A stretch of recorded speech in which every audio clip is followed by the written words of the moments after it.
As we move forward with the additional panelists, some of the kinds of questions that I want to prompt are those of you who are observing and this meeting, and we'll have opportunities to add questions that we can put forward to our panelists at the end of this session.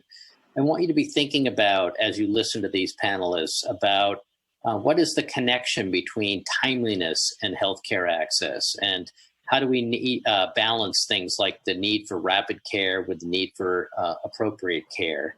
And does timely access have different meanings in different clinical populations?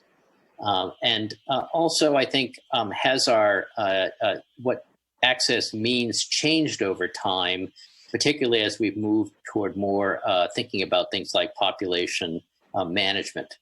And so to further stimulate our thoughts about this, I want to introduce our next speaker, who is Dr.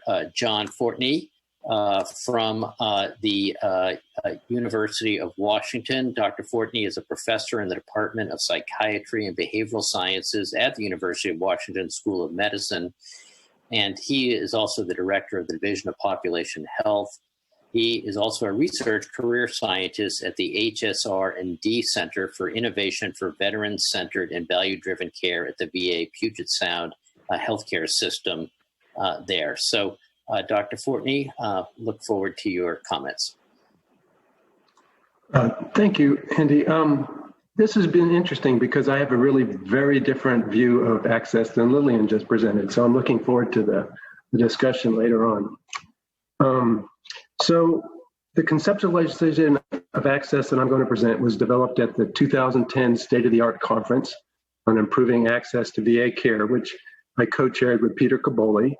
The conference included a diverse set of stakeholders representing VA leadership, ranging from the Principal Deputy Undersecretary for Health down to the Chiefs of Staff at the facility level, as well as a large number of VA and non-VA researchers. So we had a broad array of input on this conceptualization.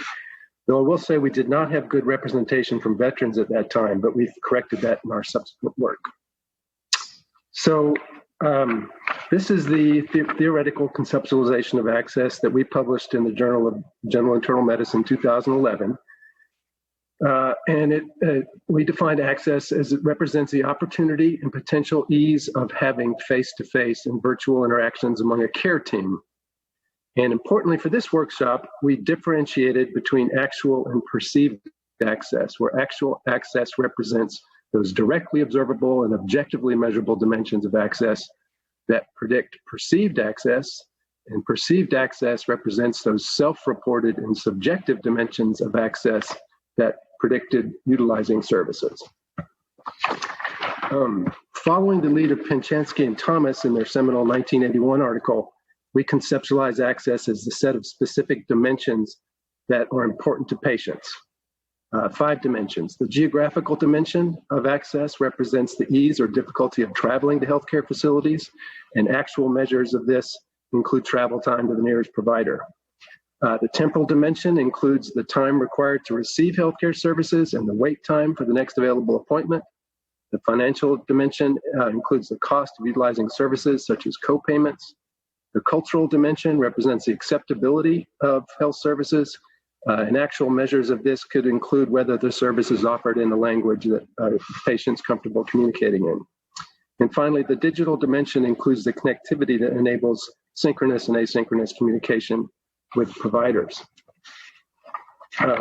Also following the lead of Penchansky and Thomas, we conceptualize access as the fit between the patient and the healthcare system.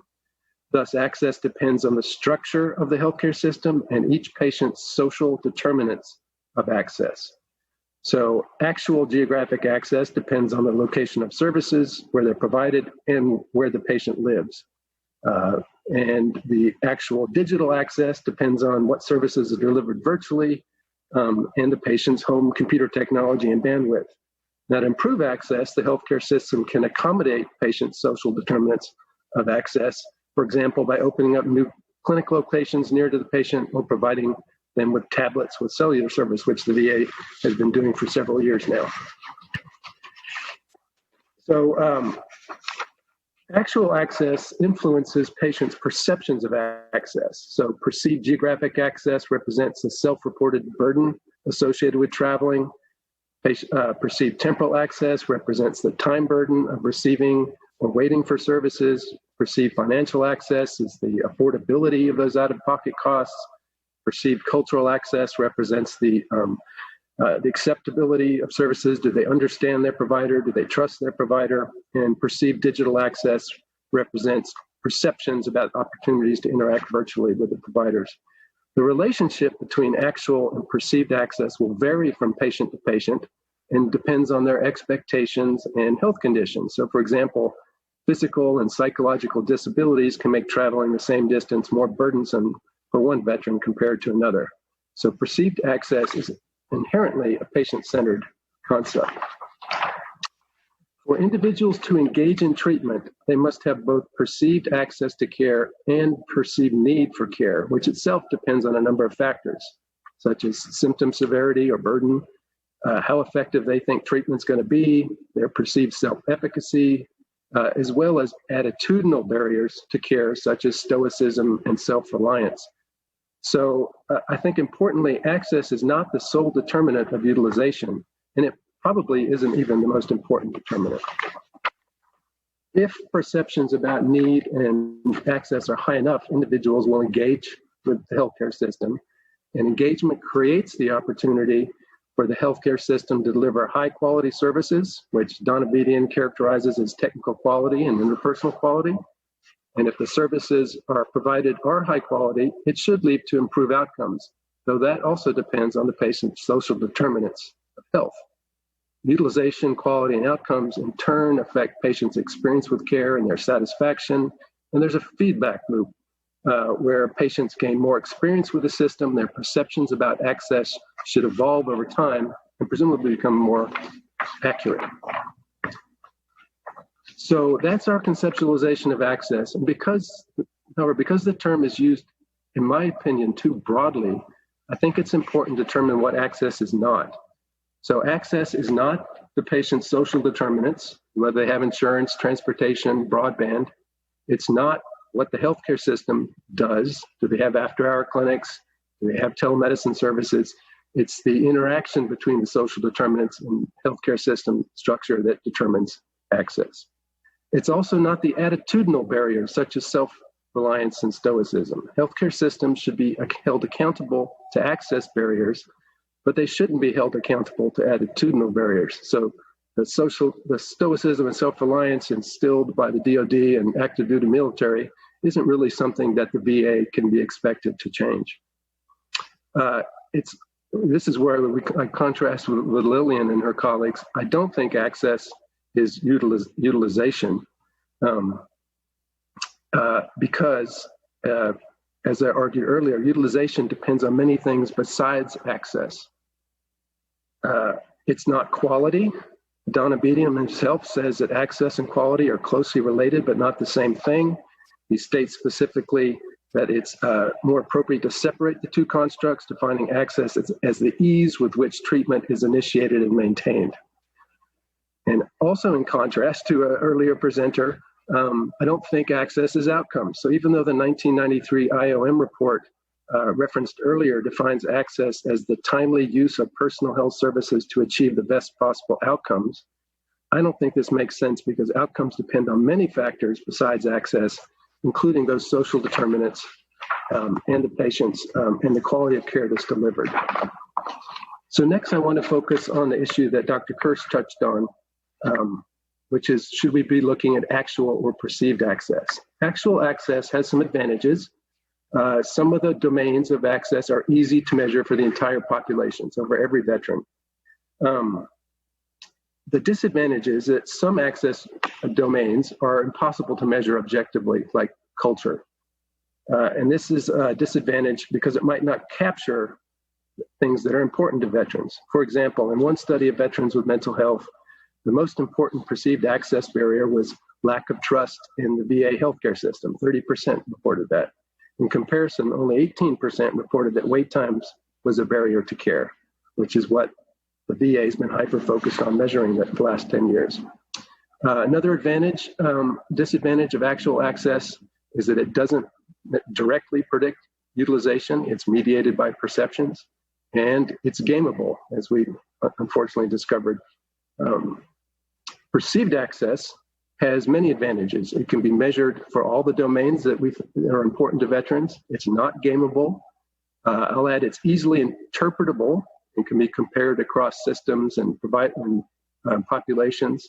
It's very patient-centered because it varies according to each veteran's social determinants, and it's directly related to utilization. However, it does require that we do primary data collection on a sample of patients. Moving on to a couple issues about measuring perceived access. The first is access for whom, and we must measure access for population in need. So veterans without a perceived need for the service will not have accurate perceptions of access, and we shouldn't be querying them. So for example, it doesn't make sense to measure access to addiction treatment for people that don't have a substance use disorder because they won't have the foggiest idea. And access won't predict utilization for people who don't have a need. And then there's the perennial question, access to what? So we must measure perceived access to services which the patient can recognize. So access to a facility such as a medical center or community-based outpatient clinic, or easily recognizable treatment like mental health counseling, or even better, services that they want or need for a specific disorder, which is, I think, the most patient-centric thing to do. We can't really measure access to high-quality care, perceived access, because many patients don't have a good understanding of technical quality. We can't really measure access to specific evidence-based treatments because patients may be unfamiliar with the terminology like prolonged exposure therapy for PTSD. And it's even difficult to measure access to specific types of providers, like a psychiatrist versus a psychologist, because many patients don't know the degree of their provider. So I want to move from kind of theoretical discussion of it to operationalization of it, give some examples using the example of trust. And recently, these are 3 unpublished studies. We've done 3 recent studies where we've done this. The first is a VA study, implementation trial of telemedicine for PTSD, survey of 600 veterans with PTSD not engaging in specialty mental health care. Second was another VA study, the Perceived Access Inventory, where we did 80 qualitative interviews with veterans and then developed survey items about perceived access and administered those to 100 veterans. And the third is a PCORI-funded study in federally qualified health centers where we surveyed 1,000 primary care patients. In the first study, we used this question, how much does lack of trust, and before I go into the questions, I'll say all 3 of these studies involve veterans as consultants and collaborators, so they helped us write these questions. So the first one was, how much does lack of trust in VA providers interfere with getting the PTSD services you want, with the responses ranging from completely interferes down to does not interfere at all. And here are the results. They're easily interpretable. 31% said that it interfered completely or a great deal. And only about a third said that it didn't. Now that's kind of a negative way to ask the question, which in retrospect I don't like so well. In the Perceived Access Inventory study, we broke up the question into 2 parts. Did you ever lack trust in any of your VA mental health providers? Yes, no. And if they say yes, then we ask how much did that interfere with getting the mental health care you needed. And this was in a sample of people both using and not using services. So we'd expect access to be a little better. About almost 30% said yes, they experienced the lack of trust. And overall, 20% said that they experienced lack of trust and it completely interfered a great deal. In the federally qualified health center study, I actually like the phrasing of this question better. And the consumers on our advisory board had heavily influenced the way we wrote this in a more neutral manner. How much did your trust in providers affect getting the mental health care you needed? From helped a great deal down to interfered a great deal. And I think the results here are really interesting. 22% answered that it interfered somewhat or a great deal. You can see that over a third actually said that the trust in their providers helped a great deal. in terms of access to care. So that, I guess we'll do comments and questions later. I'll just say that hopefully those examples of how perceived access could be measured in a sample of patients helps make a kind of theoretical conceptualization a little more understandable. Thank you.